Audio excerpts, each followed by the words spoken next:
everyone. Thank you for being here today to listen to my speech. So today I'm going to talk about sex education and implementing more standardized sex education in high schools and middle schools across America, and mostly in Oklahoma, especially as an Oklahoman. So according to the Oklahoma Policy Institute, Oklahoma has one of the highest teen pregnancy rates. So in 2020, it was 28.7 per 1,000 females.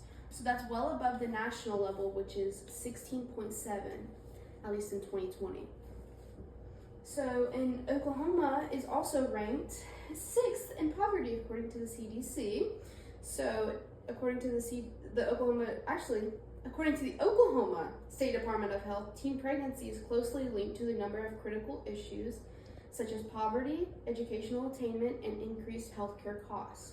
So it's very important. In order to decrease the poverty level, we need to decrease the amount of teen pregnancies that happen across Oklahoma.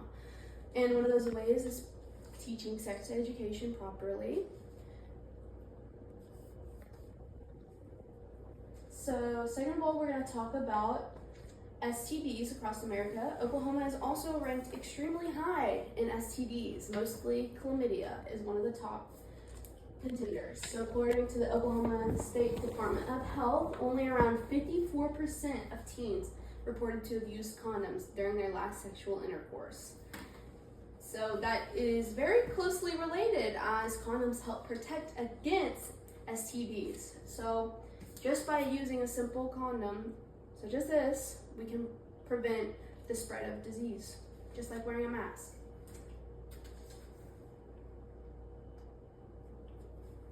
So sex education was basically, it's different for every school in Oklahoma especially. So I went to a smaller school in northeast Oklahoma, and we were mostly taught about abstinence, and we weren't necessarily taught how to use a condom, where to find condoms. We weren't given any resources as to learn about how sex necessarily works, or taught about consent at all, or even how to have a healthy relationship.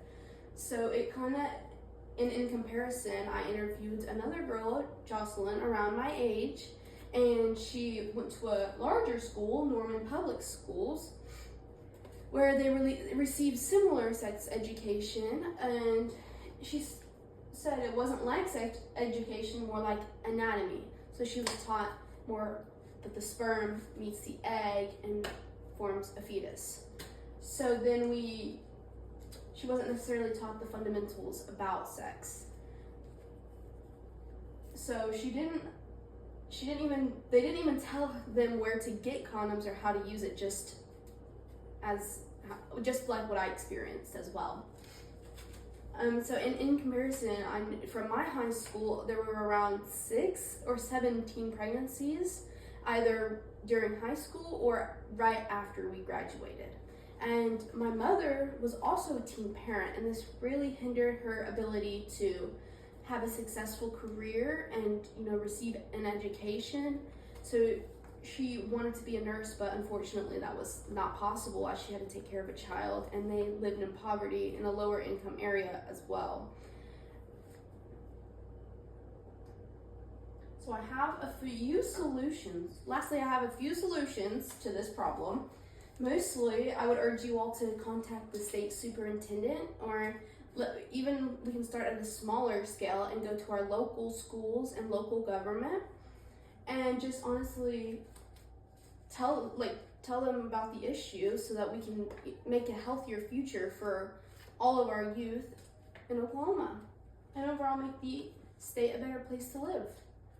I would recommend standardizing sex education so that everyone is basically taught the same thing, and it's more educational, not necessarily pushing abstinence, which can be seen as more. Sex is going to happen, obviously, to continue as a human race. We have to have sex, so it's really unrealistic to push abstinence among our youth.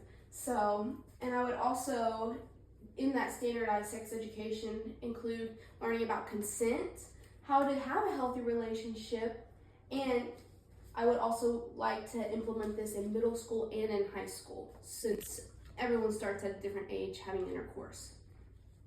And educate about STDs as well, since STDs can be deadly. For example, HIV, which leads to AIDS. And make it not seem like such a taboo subject, so it's more of a casual conversation that we can even have with our parents about being protected, and it's not something that's embarrassing. We could even provide resources to the students in the schools, such as Planned Parenthood, and according to Planned Parenthood's website, it is open to everyone, including male, female, non-binary, and so they provide STD testing, treatment, pregnancy tests, birth control, many different resources. We could also, and if you want to just start at the high school or even a middle school, provide condoms just like we provide feminine hygiene products in our bathrooms. So thank you so much for being here today. I hope we learned something. Thank you, and we'll just grab this and show her.